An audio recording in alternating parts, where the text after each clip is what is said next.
आज आपण मस्त अशी कुरकुरीत व पटकन तयार होणारी गव्हाच्या पिठाची चकली करूयात। ही चकली करायला एकदम सोपी आणि अजिबात तेलकट सुद्धा राहत नाही। तर सर्वप्रथम आपल्या सर्वांचं स्वाद आपुलकीचं या चॅनलवर खूप खूप स्वागत। तर चकली बनवण्यासाठी 2 वाटी आपले नेहमीचे गव्हाचे पीठ व अर्धी वाटी तांदळाचे पीठ घेतलेले आहे। ही घेतलेली दोन्ही पीठे सुरुवातीला आपण व्यवस्थित अशी मिक्स करून घ्यायची आहेत। ज्या वाटीने गव्हाचे पीठ घेतलेले आहे त्याचा चौथा भाग म्हणजे 2 वाटी गव्हाच्या पिठाला अर्धी वाटी तांदळाचे पीठ हे प्रमाण अगदी परफेक्ट आहे। दोन्ही पिठे एकदम व्यवस्थित मिक्स करून झाल्यानंतर एका कुकरच्या डब्यामध्ये एक स्वच्छ असा पांढरा कपडा टाकून त्यामध्ये हे पीठ आपण टाकून घ्यायचे आहे। पीठ टाकल्यानंतर कपडा व्यवस्थित गोळा करून सैलसर अशी गाठ देऊन घेऊयात। 20 ते 25 मिनिटासाठी हे पीठ आपण वाफवून घेणार आहोत। त्यासाठी इडली पात्रामध्ये मी इथे अर्धा ग्लास पाणी गरम करून घेतलेले आहे। इडली पात्राच्या तळाला एक डिश किंवा स्टँड ठेवून त्यावरती हा डबा आपण ठेवून घ्यायचा आहे। झाकण ठेवून 20 ते 25 मिनिटासाठी लहान गॅसवरती हे पीठ आपण वाफवून घेऊयात। बरोबर 25 मिनिटे हे पीठ वाफवून झाल्यानंतर इथे मी हे बाजूला काढलेले आहे। पीठ वाफवल्यानंतर त्याचा घट्ट गोळा तयार होतो, तो आपण सुट्टा करून घ्यायचा आहे। चमच्याच्या साहाय्याने हळूहळू तो मोकळा करून त्याचे पीठ तयार करून घ्यायचे आहे। हे पीठ आपण डायरेक्ट न वापरता एका चाळणीच्या साहाय्याने चाळून घेऊयात। पीठ चाळून घेतल्यामुळे त्यामधील सर्व गुठळ्या मोडल्या जातील व नंतर आपल्याला व्यवस्थित असे पीठ मळता देखील येईल। अशा छान छान व साध्या सोप्या रेसिपी पाहण्यासाठी स्वाद आपुलकीचं या चॅनलला नक्की सबस्क्राईब करा। व्हिडिओ आवडल्यास एक लाईक जरूर करा। अगदी 3 ते 4 मिनिटांमध्ये हे पीठ आपले व्यवस्थित असे चाळून झालेले आहे।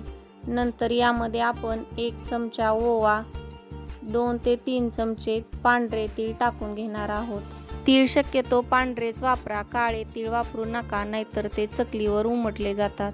नंतर पाव चमचा हळद, चवीप्रमाणे लाल तिखट, 1 चमचा जिरे पावडर व 1 चमचा धना पावडर यामध्ये टाकून घेतलेली आहे। सोबतच चवीप्रमाणे मीठ टाकून सर्व जिन्नस आपण व्यवस्थित असे मिक्स करून घ्यायचे आहेत। पीठ वाफवून घेतलेली चकली बनवताना तेलाचे मोहन टाकण्याची अजिबात गरज नाही। सर्व जिन्नस पिठामध्ये व्यवस्थित एकत्र करून पाण्याचा शिंतोडा थोडा थोडा देऊन हे पीठ आपल्याला घट्ट असे मळून घ्यायचे आहे।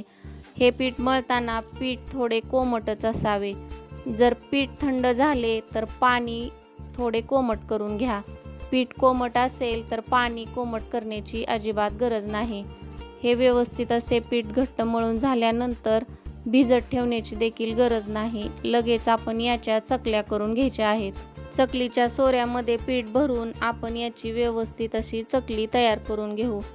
चकली तयार करायला घेण्या अगोदरच आपण तेल तापत ठेवायचे आहे।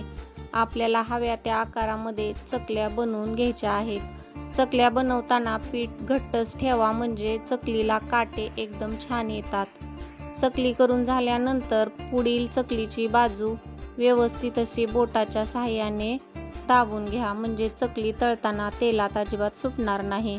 सणासुदीच्या घाई गडबडीमध्ये जर आपल्याला भाजणी करायला वेळ नसेल किंवा मधल्या वेळेत जर आपल्याला चकली खाण्याची इच्छा झाली तर ही झटपट तयार होणारी चकली खूप कुरकुरीत व तेवढीच टेस्टी देखील बनते।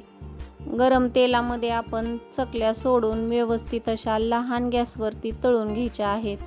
ही चकली तळताना गॅस अजिबात मोठा करायचा नाही किंवा सारखी पलटी देखील करायची नाही।